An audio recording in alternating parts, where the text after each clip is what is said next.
पाकिस्तान जिंदाबाद, पाक फौज आर्मी जिंदाबाद। जी। पाकिस्तान होगा तो सियासत होगी ना। सबसे पहले हमारी डेडलाइन क्या है? पाकिस्तान। 9 मई को इमरान खान साहब की गिरफ्तारी के मौका पर पीटीआई के वर्कर्स ने पूरे मुल्क में जो पुरतशद्दुद एहतजाज किया, जिसमें 47 अफराद की जान गई।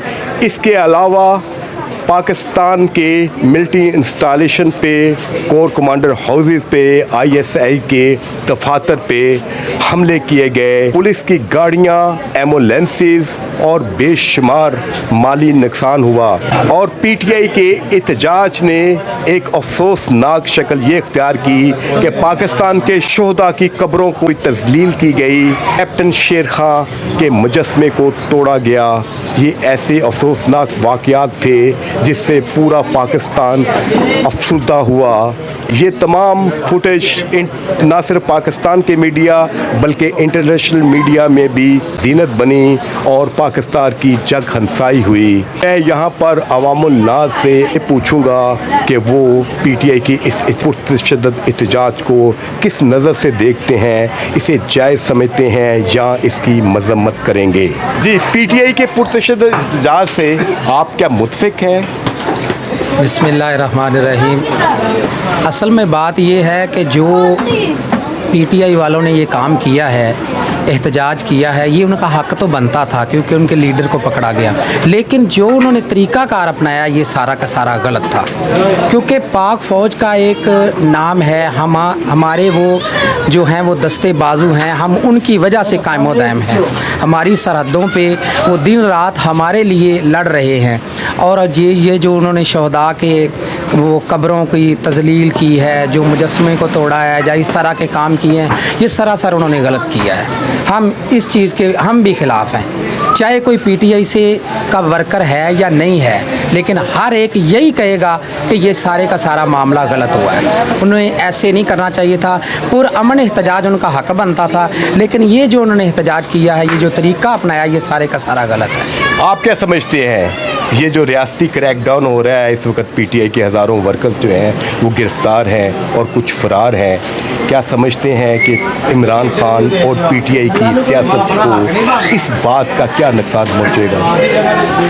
असल में यही है ना कि जो उन्होंने फ़ौज के साथ या उन्होंने जो बयानात भी दिए हैं, जो इस तरह का मामला उन्होंने किया है, उसकी वजह से उन्हें ये सब कुछ अब भुगतना पड़ रहा है, क्योंकि अब तो आवाम भी उनके ख़िलाफ़ हो गई है। आप पीटीआई और इमरान खान साहब का सियासी मुस्तकबिल क्या देखते हैं? मुझे तो उनका जो मुस्तकबिल है वो ख़तरे में लग रहा है। आप पीटीआई का और इमरान खान साहब का सियासी मुस्तकबिल क्या देखते हैं? सियासी मुस्तकबिल पहले भी उन्होंने नहीं सी सही, हुण भी नहीं सी। जिहड़ा हुण ना फौज के खिलाफ किया है ना, ये तो कोई भी मुहिब्बे वतन पाकिस्तानी जड़ा ना कभी भी बर्दाश्त नहीं करता, गवर्नमेंट तो अलावा भी। जो इन्हें किया बहरहाल बहुत ही गलत किया, इस तरह नहीं सी होना चाहिए। सियासत अपनी जगह पर रखते, फौज को अपनी जगह पर रहने देंगे। इन्हें जड़ा अदारियां के खिलाफ यानी रियासी इदारों को निशाना नहीं बनाना चाहिए था। आपकी सियासत जो भी थी, आप पुरअमन एहतजाज करते, हाँ जी, अदारे आप कौम इस दी तरह मलकियत शोहदा ने, की कब्रों वो किसी दी कोई बात की जगह ना नहीं करते। है। हाँ जी, आप इस तरह पाकिस्तान के वो मोनूमेंट्स जैसे वो हाँ जी, सीबर त्यारा जो MM आलम का हाँ था, जी, उसे आपने काफी तोड़ अरसा दिया। दराज तो पाकिस्तान की जला एम्बुलेंसेस, देता, हाँ जी। पाकिस्तान की पुलिस की गाड़ियाँ,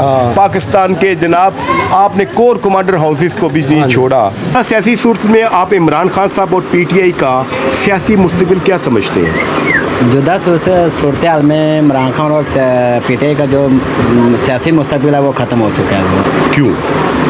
पाकिस्तान आज से 10 दिन पहले वो पाकिस्तान की मकबूल तरीन शख्सियत थे इमरान खान हाँ साहब, जी। और पीटीआई सबसे बड़ी पार्टी थी।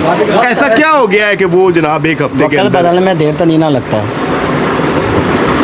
इंसान ने एक ऐसी गलती कर लिया जिसकी वजह से आए देख लें धड़ाधड़ लोग पार्टी को छोड़ के जा रहे हैं। ये पार्टी के लोगों पर प्रेशर है। क्या अवामुल नास आपने फील किया है कि पाकिस्तान की गलियों मोहल्लों में वो लोग जो पीटीआई को वोट देना चाहते थे अब वो नहीं देंगे? अब तो जो मौजूदा सूरत हाल के मुताबिक तो नहीं वोट देंगे। क्यों? मौजूदा सियासी सूरत हाल में जिस तरह पीटीआई के ख़िलाफ़ क्रैकडाउन हो रहा है और बहुत से पीटीआई के वर्कर्स इस वक्त जेलों में हैं, और शिवी मज़ारी और फ़याज़ हसन चौहान जैसे उसके स्पोक्स पर्सन पीटीआई के जो मेन लीडर समझा जाता था, उन्होंने पीटीआई से अलहदगी का ऐलान कर दिया है। इन हालात में आप क्या समझते हैं कि पीटीआई बतौर सियासी जमात और इमरान खान साहब का सियासी मुस्तकबिल क्या है? अब जो पीटीआई के साथ हो रहा है, जो उसके कैंडिडेट अब उसको छोड़ के जा रहे हैं, अब वो इसके साथ ऐसा ही हो रहा है। इसको कहते हैं मकाफात अमल।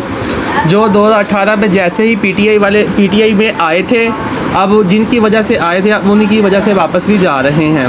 ठीक है, अब यानी ये सब लोग एस्टेब्लिशमेंट के नहीं इस्टेब्लिशमेंट के साथ नहीं है। अब इनको पता है कि हम अवाम में हमारी मकबूलियत नहीं है। ठीक है, हमें तो टिकट हमारी तो ज़मानतें ज़ब्त हो जाएंगी। अब ये नून लीग क्या हुआ? एक हफ्ते पहले इसी जगह पे मैंने जो प्रोग्राम किया था तो 70% लोग पीटीआई को वोट देना चाहते थे। एक हफ्ते में ऐसा क्या हुआ है? देखिए, आप समझते हैं कि ये सियासत जो हो रही है इस वक्त पाकिस्तान में, ये सियासत कर रहे हैं ना। जी। पाकिस्तान होगा तो सियासत होगी ना। सबसे पहले हमारी रेड लाइन क्या है? पाकिस्तान, पाक फौज। ठीक है, अब ये पाकिस्तान से टकरा गए हैं और पाकिस्तान में ये सियासत करना चाहते हैं। जो समझदार लोग हैं वो पीटीआई को छोड़ रहे हैं। पाकिस्तान जिंदाबाद, पाक फौज आर्मी जिंदाबाद। जैसे कि हमें मालूम है कि पीटीआई जो है वो पाकिस्तान की जो अक्सरियत है उसकी नुमाइंदा जमात है। अभी जितने बाई इलेक्शंस हुए उसमें उसने ऑलमोस्ट क्लीन स्वीप किया है। 37 इलेक्शंस में से उसने 37 के 37 जीते हैं। लेकिन जिस लेवल का क्रैकडाउन किया जा रहा है पाकिस्तान के अंदर, और जिस लेवल की जो पाकिस्तान की बेहुरमती है वो इंटरनेशनल मीडिया पे हो रही है, वो किसी से छुपी हुई नहीं है। क्या ये पीटीआई ने जो पुरतशद्दुद एहतजाज किया था, क्या उसे आप जायज़ करार देते हैं? जिसमें पाकिस्तान आर्मी की इंस्टॉलेशन पे हमले किए गए, कोर कमांडर हाउसेस पे किया गया, आईएसआई के दफातर पे, इसके अलावा थानों पे एम्बुलेंस जलाई गई, शहदा की कब्रों की बेरहमती की गई, कैप्टन शेर खां के मुजस्मे को जो कि निशाने हैदर हैं हमारे लिए बाइस तक़वियत थे, हमारे लिए इंतहाई मुक़द्दस आदमी को आपका मुजस्मे को उतार के फेंक दिया गया, ये इसको आप जायज़ करार देते हैं? जी भाई, क्या ये कोई सियासी पार्टी इस किस्म का रवैया अख्तियार करती है? जी भाई, सवाल का जवाब इस तरीके से देना चाहूँगा कि इल्लीगैलिटी हमेशा इल्लीगैलिटी को ही जन्म देगी।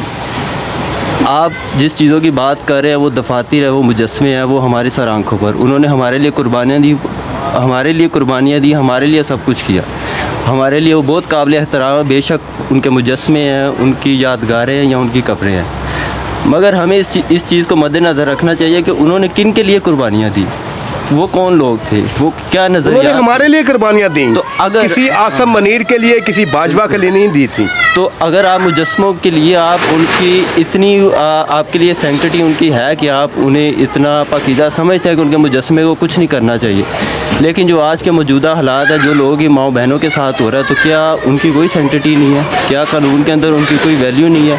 क्या पाकिस्तान के कॉन्स्टिट्यूशन के अंदर सिर्फ इन मुजस्मों का ही हक़ है? तो आप इस चीज़ को भी मद्देनज़र रख के फिर फैसला कीजिए।